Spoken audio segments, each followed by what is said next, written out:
Chemist आमतौर पर जब बात करते हैं तो मिक्स करने की चीज़ों को मिलाने की आपस में बहुत ज़्यादा बात करते हैं, ये प्रोसेस बहुत ज़्यादा होता है। तो यहीं से एक बहुत इंपॉर्टेंट टर्मिनोलॉजी है जिसे हम कहते हैं मिक्सचर्स। मिक्सचर्स ख़ास तौर पर होमोजेनाइज्ड या होमोजेनस मिक्सचर्स।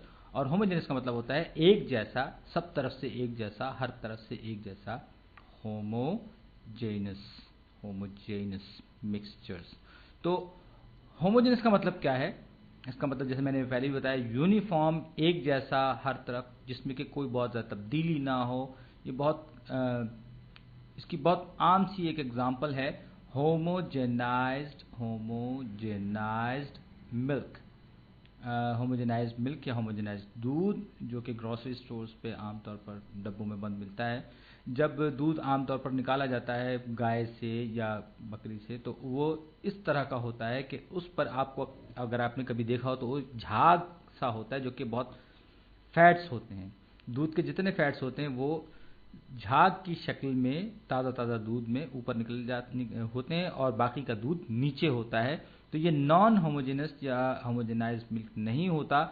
होमोजेनाइज्ड मिल्क बनाने के लिए क्या किया जाता है, इस दूध को खूब अच्छी तरह से मिक्स करके डब्बों में पैक कर दिया जाता है और ये होमोजेनाइज्ड होता है। इसकी सारी की सारी fats through out the milk, through out the pack एक जैसी होती हैं, डिस्ट्रीब्यूटेड होती हैं और ऊपर मलाई की शक्ल में, ऊपर तह की शक्ल में नहीं होता है। बड़ा स्मूथ सा होमोजेनाइज्ड मिल्क होता है। उम्मीद है कि ये होमोजेनाइज का मतलब आपको समझ में आ गया होगा। अब हम होमोजेनस मिक्सचर की बात करते हैं तो इसका मतलब ये हुआ कि होमोजेनस मिक्सचर वो होता है जो थ्रू आउट कंसिस्टेंट होता है, और लेकिन इसे एक तरह का नहीं होता, बल्कि ये भी सब क्लासेस में फर्दर डिवाइडेड है। इसकी और कुछ अक़साम है। एक किस्म वो है जिसमें पार्टिकल्स का साइज है जो होता है वो 500 नैनोमीटर से ज़्यादा होता है। याद रखिए, 1 नैनोमीटर 1 मीटर का 100 करोड़वां हिस्सा होता है। और ये आप ये ना समझिए कि बहुत बड़े हैं। तो 500 नैनोमीटर्स जो है वो 500 बिलियंथ ऑफ अ मीटर होगा। तो इसका हम कहते हैं सस्पेंशन। यानी अगर पार्टिकल्स का साइज 500 नैनोमीटर से ज़्यादा होगा तो हम कहेंगे कि ये एक सस्पेंशन है। और सस्पेंशन की एग्जांपल क्या है? इसकी एग्जांपल पेंट से दी जाती है। इसमें पार्टिकल्स बड़े बड़े होते हैं, तो मिलाने के कुछ देर बाद ही वो अपने मास से, वेट की वजह से नीचे बैठ जाते हैं, या तो नीचे बैठ जाते हैं या ऊपर हो जाते हैं, अलग हो जाते हैं पूरे सॉल्यूशन से या पूरे इस मिक्सचर से अलग हो जाते हैं। तो इन्हें दोबारा होमोजेनस फॉर्म में लाने के लिए आपको हिलाना पड़ता है और इसकी एक एग्जांपल पेंट है। पेंट के डब्बे आम तौर पर जब आप इस्तेमाल करते हैं तो उन्हें खूब अच्छी तरह से हिलाते हैं, वरना कोट जो पेंट का होता है वो सही से नहीं लगता, ख़राब हो जाता है। दूसरी इसकी एग्जांपल है चॉकलेट मिल्क।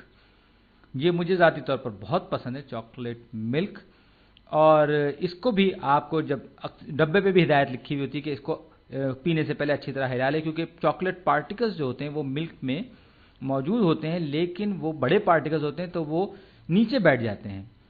और जब आपको उसे पीना हो और एंजॉय करना हो तो फिर सही तरीका ये होता है कि उसे पीने से पहले अच्छी तरह हिला लिया जाए, वरना वो कंटेनर की या उस डब्बे की बॉटम में बिल्कुल बैठ जाएंगे, यानी सोल्यूशन उससे, मिक्सचर से अलग हो जाएंगे। तो इस तरह से हमें ये मिक्सचर जो है वो सही फॉर्म में नहीं मिलेगा और जायका भी सही से नहीं आएगा। चॉकलेट के भी जो पार्टिकल्स होते हैं वो 500 नैनोमीटर से बड़े होते हैं। तो अब दूसरी किस्म आ गई जिसमें कि पार्टिकल्स का साइज 2 नैनोमीटर से 500 नैनोमीटर तक होता है और इसे हम कहते हैं कोलॉइड। पहली मरतबा जब मैंने इसे पढ़ा था तो मैं समझा था कि ये कोई पेट की बीमारी है, लेकिन ऐसा कुछ नहीं है। ये एक बड़ा अप्रोप्रिएट वर्ड है इस तरह के होमोजेनस मिक्सचर को डिफाइन करने के लिए जिसमें कि पार्टिकल साइज 2 नैनोमीटर से 500 नैनोमीटर तक हो। ये भी होमोजेनस मिक्सचर की एक और एग्जांपल है। और इसमें क्या होता है, इसमें सस्पेंशन की तरह पार्टिकल्स बैठते नहीं है नीचे, बल्कि सस्पेंडेड रहते हैं, यानी कि उसका हिस्सा बने रहते हैं। ये जैसे एक एग्जांपल मैंने ली। तो अब इसके जो पार्टिकल्स हैं वो मॉलिक्यूल्स कह लीजिए, पार्टिकल्स कह लीजिए, वो छोटे छोटे होते हैं और जो मिक्सचर के अपने अंदर की जो इंटरमॉलिक्यूलर फोर्सेस होती हैं वो इतनी ताकतवर होती हैं कि वो इनको नीचे बैठने या ऊपर जाने नहीं देती, उनको अपना हिस्सा बनाए रखती हैं।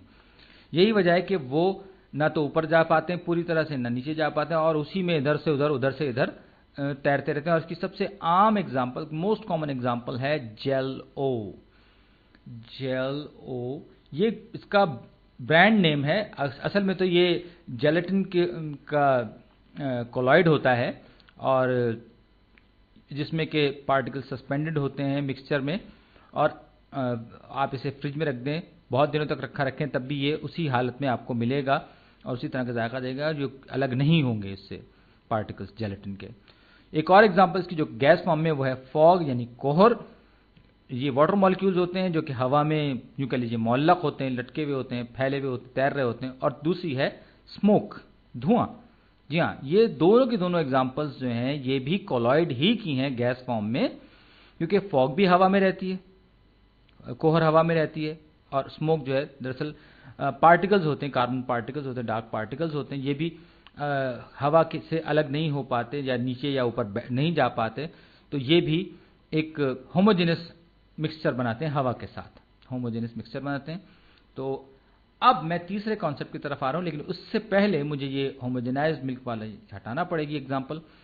अब तीसरा जो केस है होमोजेनस मिक्सचर्स का, उसमें पार्टिकल्स का साइज 2 नैनोमीटर से कम होता है, और उसे हम कहते हैं सॉल्यूशन। जी, सॉल्यूशन का लफ्ज आपने बहुत सुना होगा, और कोलाइड का भी सुना होगा, सस्पेंशन का भी सुना होगा, लेकिन केमिस्ट्री में जब हम बात करते हैं तो ये जो सॉल्यूशन जो है सस्पेंशन वगैरह के मुकाबले में, सस्पेंशन और कोलाइड के मुकाबले में, यूं समझिए कि ओवरऑल जो केमिस्ट्री में मिक्सचर्स की हम बात करते हैं वो 99% सॉल्यूशन पर मुश्तमिल होते हैं। यानी कि ऐसे मिक्सचर्स, ऐसे होमोजेनस मिक्सचर्स जिसमें पार्टिकल्स का साइज 2 नैनोमीटर से कम हो, और सॉल्यूशन जो है वो सबसे ज़्यादा हम ये कह सकते हैं कि रिफाइंड फॉर्म होती है होमोजेनस मिक्सचर की। तो इसके एग्जांपल के लिए अब फर्ज कर लीजिए कि आपने पानी में कोई कंपाउंड X लिया और उसको AQ या एक्वस लिखा जाता है। जैसे मिसाल के तौर पर यहाँ मैं सोच रहा हूँ कि सोल्यूट, हाँ एक चीज़ और रह गई बीच में, और वो ये है कि सॉल्यूशन की जब हम बात करते हैं तो वहाँ पर होता है सोल्यूट। सोल्यूट ये वो चीज़ है जो कि डिसॉल्व थिंग, डिसॉल्व यानी ये वो चीज़ है जो डिसॉल्व हो रही है। और फिर दूसरा इसी में कॉन्सेप्ट है सॉल्वेंट। सॉल्वेंट लार्जर क्वांटिटी में होता है, और ये वो चीज़ है जो दूसरी चीज़ को अपने अंदर डिसॉल्व कर रही होती है, यानी थिंग डिसॉल्विंग, थिंग डिसॉल्विंग। सही, लोग हम अक्सर इसको कंफ्यूज कर जाते हैं। खैर, ये मेरे पास एक एग्जांपल है NaCl यानी कि सोडियम क्लोराइड का एक्वस सॉल्यूशन है, यानी कि मैंने सोडियम यानी नमक को पानी में मैंने सॉल्यूशन बना दिया है।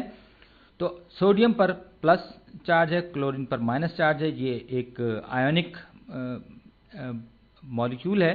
तो ये आपको याद होगा, मैं पहले भी कई वीडियोस में बना चुका हूँ। ये पानी है, ये हाइड्रोजन ऑक्सीजन, और ये हाइड्रोजन पर पार्शियल पॉजिटिव और ऑक्सीजन पर पार्शियल नेगेटिव चार्ज है।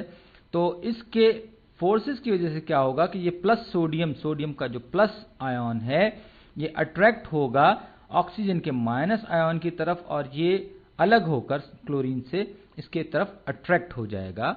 यानी कि सोडियम का प्लस है, यानी कि ये N आयन है, तो ये इस तरफ चला जाएगा, और क्लोरीन जो कि नेगेटिव है, जो कि कैट आयन है, वो हाइड्रोजन की तरफ अट्रैक्ट हो जाएगा।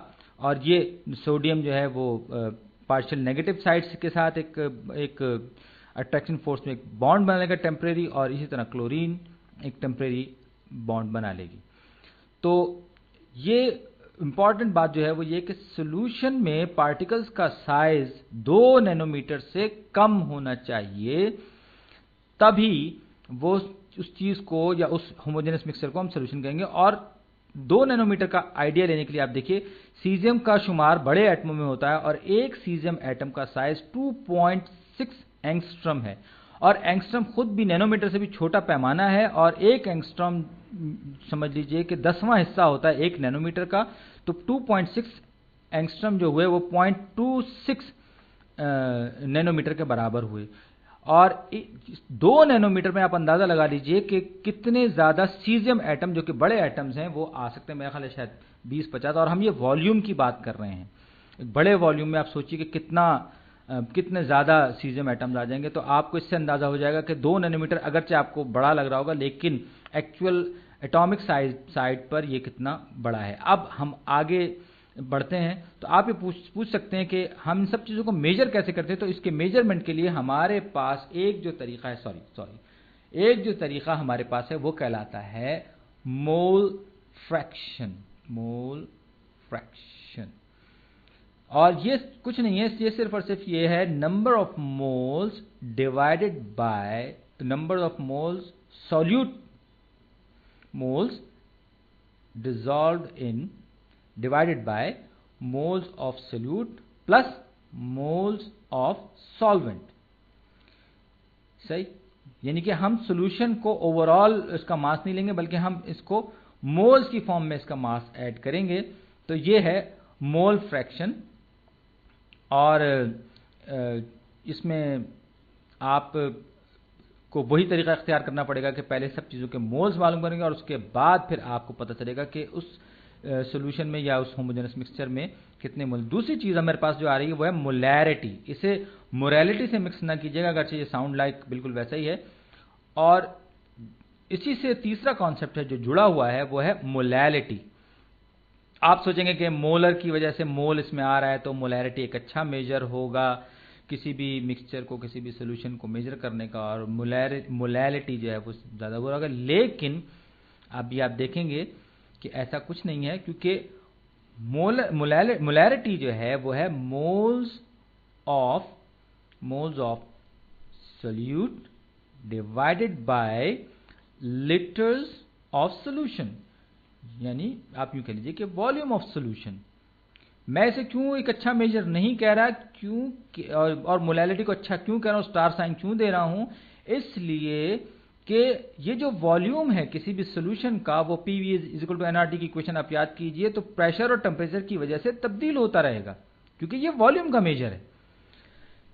आप अगर डेनवर में हो तो वॉल्यूम कुछ और होगा, डेथ वैली में होंगे उसी सॉल्यूशन का वॉल्यूम कुछ और होगा। तो ये चीज़ चेंज होगी प्रेशर और टेम्परेचर के साथ। तो ये मैं ऐसे कहता हूं कि ये एक किसी भी मिक्सचर के लिए कंसंट्रेशन मेजर करने का अच्छा पैमाना नहीं है। इसके मुकाबले में मोलैलिटी जो है वो है moles of solute divided by, अब देखिए न्यूमरेटर सेम है, बिल्कुल न्यूमरेटर चेंज नहीं हो रहा, न्यूमरेटर वही है, moles of solute divided by kilograms, और मास कह लीजिए आप, kilograms of solvent, kilograms of solvent. यानी ये जो है, आप इसमें देखिए कि मास पर इस बात से फर्क नहीं पड़ता कि आप दुनिया के किस हिस्से में हैं, या खला में हैं, या चांद पर हैं, इससे कोई फर्क नहीं पड़ता, जबकि वॉल्यूम पर टेम्परेचर और प्रेशर से बहुत ज़्यादा फर्क पड़ता है। तो इसीलिए मैं मोलैलिटी को ज़्यादा प्रेफरेबल एक चीज़ समझता हूँ। तो उम्मीद है कि ये आइडिया आप इसको मिक्सअप नहीं करेंगे। अक्सर लोग इसको मिक्सअप कर जाते हैं, लेकिन अब उम्मीद है कि आप इससे कंफ्यूज नहीं होंगे, और आप इसको जब एग्ज़ाम में ये चीज़ आपके सामने आएगी या कहीं और किसी टेस्ट में आएगी, तो आप मोलैलिटी और मोलैरिटी को बेहतर तौर पर समझ सकेंगे। बस ये ध्यान में रखिएगा कि मोलैरिटी जो है वो moles of solute by volume है, और मोलैलिटी जो है वो